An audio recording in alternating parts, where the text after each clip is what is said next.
A lot of folks ask me, Ron knows stuff. I want to buy a used car. What should I look for? Let's get started. Welcome to Ron Knows Stuff. So, when looking for a used car, I recommend you limit yourself and your search to internal combustion engines, also known as ICE. The reason I recommend that is anybody and everybody knows how to fix them. The important thing to know is a good mechanic that can fix such things. Like some mechanics won't work on Mercedes or BMWs, but just about all of them will work on Honda, Hyundai, Kia, Toyota, those, Mazda. Well, not always Mazda actually, but talk to your local mechanic. That's also a great source. He or she may know somebody that is selling one. So now you found a vehicle you like. The first thing you do is walk around it. And you're going to take a lot of laps around this car or truck or SUV. First thing you want to look at are the tires. Do all four tires match? And when I say match, I'm talking not only size, but brand. Because somebody who puts 4 Michelins on is taking better care of a car than somebody who puts assorted brands, Primewell, not to knock Primewell, but they don't put the same brands, or they just put the cheapest tire available on. Somebody who takes care of it, all 4 same brand tires. So you've done that look. Now you want to rub your hand over the tire. Does it feel smooth? Does it feel choppy? That will tell you if the front end's out of alignment, if it's been wrecked. It'll tell you a lot if those tires feel bumpy. It'll also tell you if you need to replace them, and that's a big expense now. I mean, a set of 4 tires is at least $800 now. It's crazy. So now you've walked around. You want to put your hands between the tires and the fenders on the left side, and then go do it on the right side. Is that gap the same? That's going to tell you whether it's been in an accident and if it's been in a serious accident. So that gap between the tire and the fender well, front and back, should be the same on both sides, driver's side to passenger side, front to rear. Take a look for that. What's another way they can find out if it's been in an accident? Another way to look to see if it's been in an accident, as you're walking around, you're going to look at the seams. Do the seams look pretty, consistent? Because sometimes you'll see a big fat seam and sometimes you'll see a real skinny seam. But they all should be consistent throughout the vehicle. When you're walking around the vehicle, look down the side of the vehicle. Does it all look the same color? Look, maybe there's a pinstripe. Is it the same age? Is it tape? Is it paint? Is it tape and paint? Look for inconsistencies. That's going to tell you if it's been wrecked. Okay? You can also wrap on bring a magnet. Here in the South, rust isn't as big of an issue as it is possibly up north. But if you're up north, bring a magnet and check around for Bondo spots. You can do that on a car too, that you see the paint might be a little bit different. Touch it with the magnet. If it doesn't stick or it's less likely to stick, that's a Bondo area. Can't you also order a report? So you can look on Carfax, those sort of reports, but they're not always accurate. You will see that sometimes people won't report the accidents, or if it was somebody that bought it while it was wrecked, they didn't have it repaired, or they did the repairs themselves, they don't have to report it, and it's not going to show up on the CarMax. So don't rely on a CarMax report or a Carfax report as much as you would like to. Take a look at the glass. Is it OEM or original equipment manufacturer glass? For example, I have a Kia. All pieces of glass have the Kia insignia on them. Now you might see a windshield that You know, in Florida, again, we have a lot of road construction and whatnot, and we always get chips, and windshields do get replaced. I wouldn't be so upset if it was the windshield, but side door, I'd be kind of concerned about that. Take a look. So, again, you're still walking around the car. You haven't even popped the hood yet. Speaking of the hood, take a look at that. Is it aligned? We talked about checking for seams. Same thing applies here. So now that you have walked around the car a couple of times, let's open the driver's door, okay? Let's see where it's made. Now, sometimes the origin of the vehicle matters. For example, if I were buying a Korean car, I would want one made in Korea. Nothing against them being made anywhere else, but there's pride in ownership. Same thing with buying a Japanese car made from Japan or a German car made from Germany. There's a little more pride in that product than it being farmed out. You're inside, you've got the driver's door open. Make sure that the information that the seller is telling you matches that VIN. There's a manufacturer's date on there. Make sure it matches up to what you're being told. Some places you can type that VIN in and get a little bit of a history, sometimes not. But take a look at it. Make sure that it's on the VIN matches the one that's on the right under the windshield at the base, usually at the driver's side. That should be there.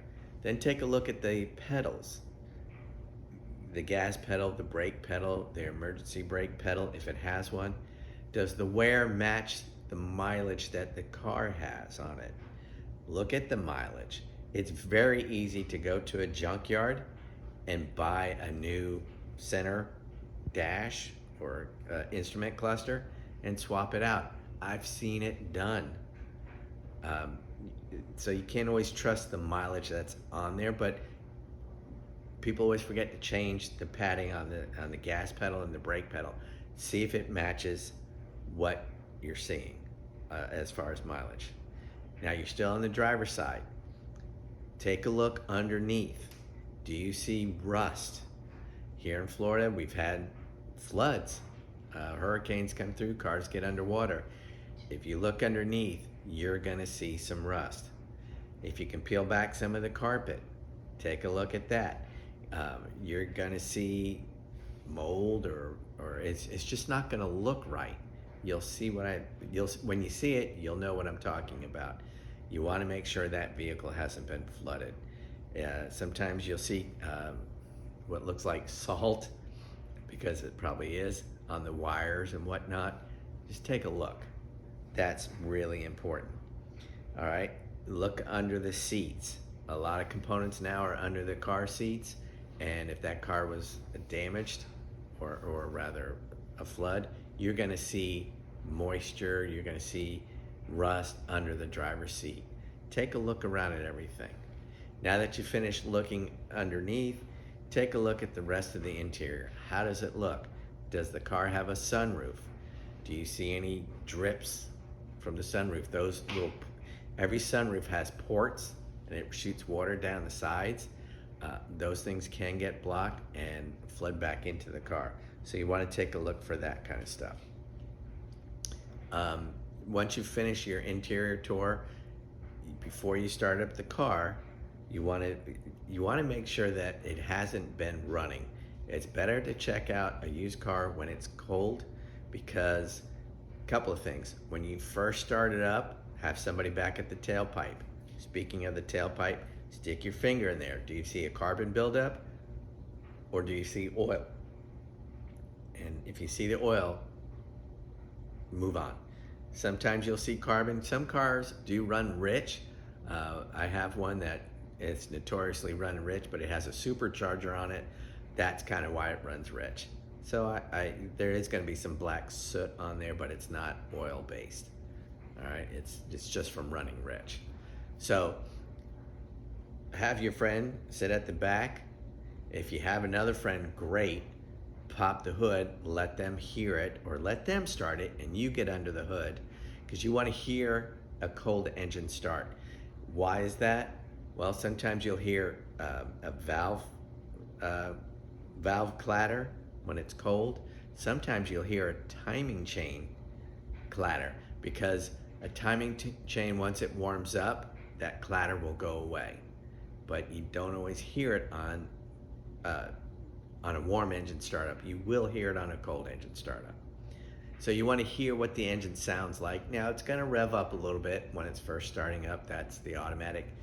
Back in my day, it was a choke that you had to pull and start it, but on newer cars, they rev up a little bit till they warm up, then they settle down. That's perfectly normal. Your buddy in the back, they're going to look for any odd smoke. Sometimes you'll see water vapor smoke. That's okay. But if you see, discolored smoke coming out, that's a problem. So take a look for those things. Before you start up the engine though, I meant to tell you this, pull out the dipstick. If you see bubbles, that means that's water. That's contamination. You don't want that. If you don't see the bubbles and feel it, does it feel milky? Does it feel like oil should? Then you're okay. Now unscrew the radiator cap, look at the cap itself. What does that look like? It should look like a normal cap. If it looks milky or corroded, or just like it's not been maintained well, that will tell you that the car has not been maintained well. Stick your finger in there. What does that fluid feel like? Does it feel like the coolant, or does it look rusty? How poor does it look? A lot of people will put in stop leak or something like that, which also clogs the water passages and the hot water, or the heater for the car. So you want to stay away from that. Just take a look at it. What does the air filter look like? If the car has a cold air intake on it, I wouldn't buy it. I would just get one that's normal. Nobody's done any modifications under the hood. Trust me, it'll be in better shape. It won't be dogged on. Look at the brake fluid reservoir. How does the brake fluid look? Do you see any leaks under the hood? How do the belts look? If they look cracked, they're going to have to be replaced. Squeeze the hoses. How do they feel? You can kind of tell if a hose is going bad sometimes by the feel, but you'll see more of it based on the age. Sometimes, I've bought used cars where right away I changed all belts, hoses, spark plugs, spark plug wires back then, not necessarily coils today, but you do a lot. Change the transmission fluid sometimes, definitely the oil and the coolant, and sometimes I would take a turkey baster and suck out some of the brake fluid and pour in fresh. So those are just some of the things when you buy a used car that you ought to do. So now we've looked under the hood. Let's go look at the trunk. Oh, check the battery. See if there's any extra wires running from it.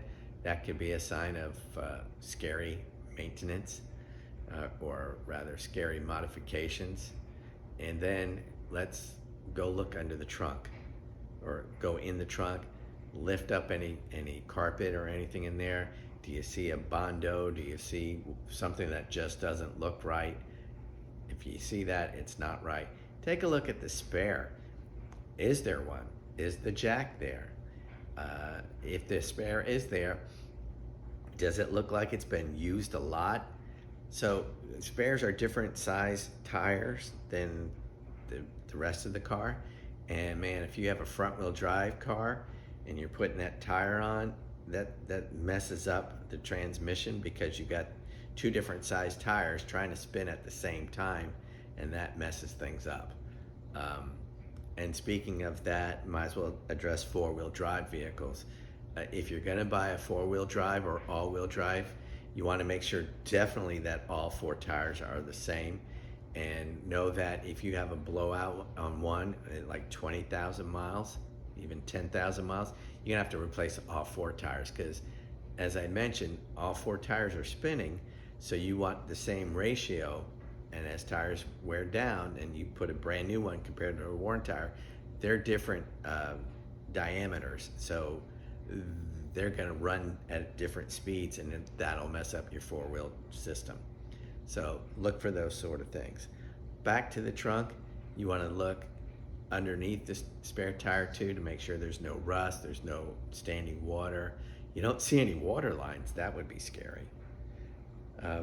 Best thing you can do too is buy a scan tool, and they just plug in real easy. There's a lot of YouTubes on how to use them. You can buy one for under, probably about 40 bucks will get you where you need, and that'll make your life a lot better. And you can read any codes. You can also see if the codes were cleared recently. All right, so now the engine's running. Does it idle out smooth? A cold transmission will sometimes shift jerky, and if it does, that means it's going bad. If it, a warm transmission should shift perfectly fine, but if if the engine is cold, the transmission's cold, and you're getting some jerky shifting, no. Before you and you want to drive it a little bit while it's still cold, okay? And then when you are driving it, see if it's hesitating to shift, if it's hanging in gear, if it downshifts when you give it gas. Make sure that transmission, because I will tell you, the transmissions are typically the weakest link in just about every car made today. Unless it's a manual transmission, the automatic transmissions when they got rid of the dipstick, they kind of took care of transmissions in a bad way, and you should change your transmission fluid every 50 to 60,000 miles. If you have a CVT, I would do it every 40,000 miles, but I wouldn't. I would try and stay away from a CVT. Continual variable transmission. Most transmissions have gears. They don't. They have a chain, and that scares me. So now we're ready to test drive it. How's it sound? Don't turn the radio on. We'll get to the radio and checking it out later. You want to hear what the car sounds like. Again, if you have friends, have them sit in the back seat. Do they hear any roars or clicks or any odd noises?